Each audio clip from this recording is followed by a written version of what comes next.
Commissioner Lee Suwon, very distinguished guests, ladies and gentlemen, it's a great pleasure and a great honor for me to be here in Seoul today, and let me congratulate the government and the people of the Republic of Korea on winning the bid for the 2018 Winter Olympics. It's very fortunate for me to be present in Seoul when this happens. WIPO, the World Intellectual Property Organization, and the Republic of Korea have a very close and multi-dimensional relationship. The Republic of Korea is, of course, a very engaged and constructive member state of WIPO. It is a very generous donor to the organization, both through KIPO and through the Ministry of Culture, Sports and Tourism. It is a very important partner of the organization. We are undertaking together 3 development agenda projects. We have an IT, information technology partnership, which extends over many projects, some in the course of the PCT for receiving office software, some for machine-assisted translation in our patent scope database. And of course, the Republic of Korea is one of the largest users of the services of WIPO. As you know, Korea or Korean applicants constitute the 5th largest filing group under the Patent Cooperation Treaty. Let me take the opportunity to express my admiration, and I think it's the admiration of the whole international community, for the extraordinary development of Korea over the course of the last 50 years, a development from a closed, agricultural-based and poor economy to a prosperous, open and knowledge-based economy. And the enactment of the Framework Act for Intellectual Property, I think, constitutes recognition of that journey that Korea has made over the course of the last 50 years, and it constitutes recognition of the economic realities that confront not only the Republic of Korea, but I think the whole world now at the end of this first decade of the 21st century. Those realities are, first of all, that we live in an economy in which knowledge is an increasingly large input to production, or an increasingly large component of production. And it is an economy in which competition is focused on the value that is added to physical inputs and to labor by this intellectual contribution of knowledge. And this value added, of course, is the value that is captured by intellectual property. And this is why the Prime Minister of China, Mr. Wen Jiabao, says, and I think quite rightly, that intellectual property will constitute the basis of competition in the future. The Framework Act recognizes this shift in economic structure. Investments, for example, in intangibles in the United States of America now exceed investments in physical capital or physical assets. So it is an extraordinary structural economic change. And I think the Framework Act, if I may say, sets the Republic of Korea on the trajectory of a nation whose economic assets are intellectual and human capital.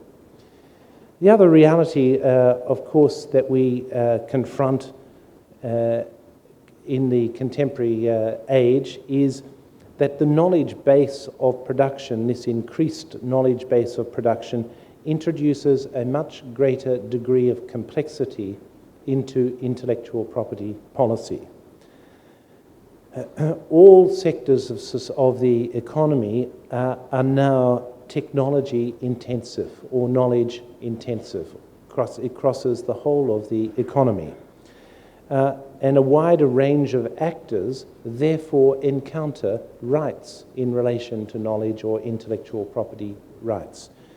And naturally, I think from this, a set of policy tensions arises between, on the one hand, the restriction of the use of knowledge, which is granted as a right to an intellectual property holder, and on the other hand, the demands for greater freedom of use of the knowledge that we feel from different sectors of the economy and society.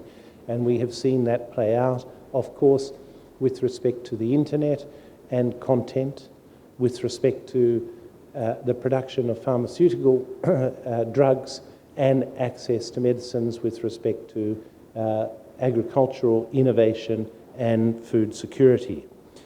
That complexity of policy, those competing, those competing demands and tensions require a much greater degree of coordination and coherence in the policy response than has hitherto been the case.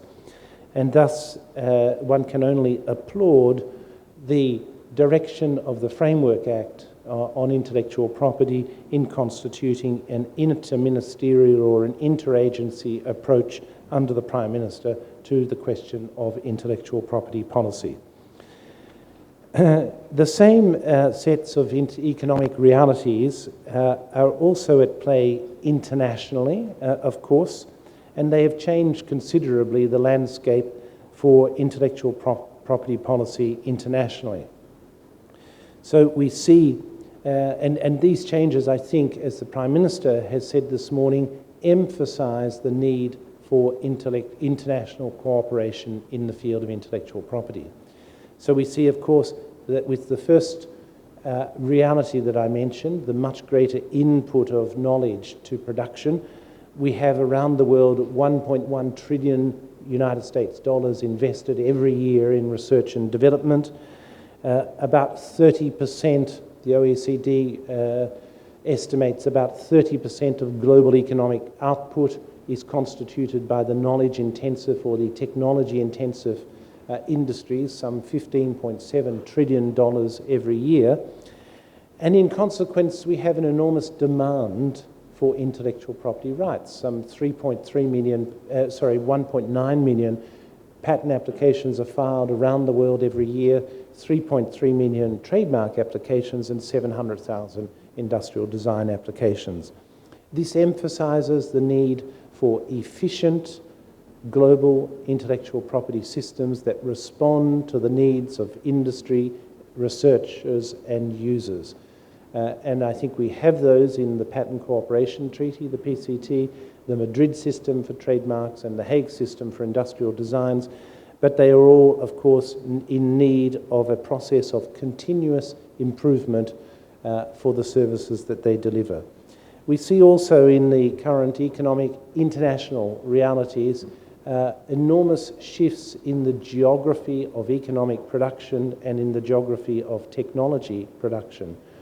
And so just taking one little example of this, the activity for international patent applications, we see that in 1994, the Republic of Korea and China and Japan constituted only 7.6% of all of the international patent applications filed under the Patent Cooperation Treaty.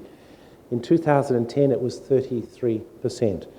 And this is another reality that requires international cooperation, in this case, cooperation with respect to effecting true novelty searches of all the technology of the world.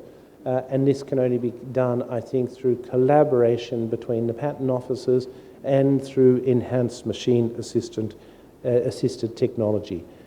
Let me mention a final, and as my last comment, challenge I think that we are facing in the new realities, and that is the challenge of technologies of perfect imitation. And we see this, of course, with digital technology where the reproduction is entirely faithful, but we see it also in the life sciences where the reproduction is entirely faithful. And this has created, of course, a great disjunction between, on the one hand, the cost of production, and on the other hand, the cost of reproduction, which is often near marginal, zero marginal cost. So the cost of reproduction, of production rather, of a pharmaceutical, a new pharmaceutical drug on industry estimates is about $1 billion, and the cost of reproduction is what is the labour of a competent graduate student over a period of 1 or 2 months. This, of course, introduces an entirely new dimension in the international debate as well as the national debate, and it is going to permeate and to continue to permeate international discussion. The answer, I think, is an answer of finding appropriate balance. Intellectual property is all about finding appropriate balances between competing interests, and I think in this respect, as my last word, Korea is a splendid example because it has within living memory the experience of having been a poor developing country, but also now is a prosperous, highly innovative, creative economy. Thank you very much.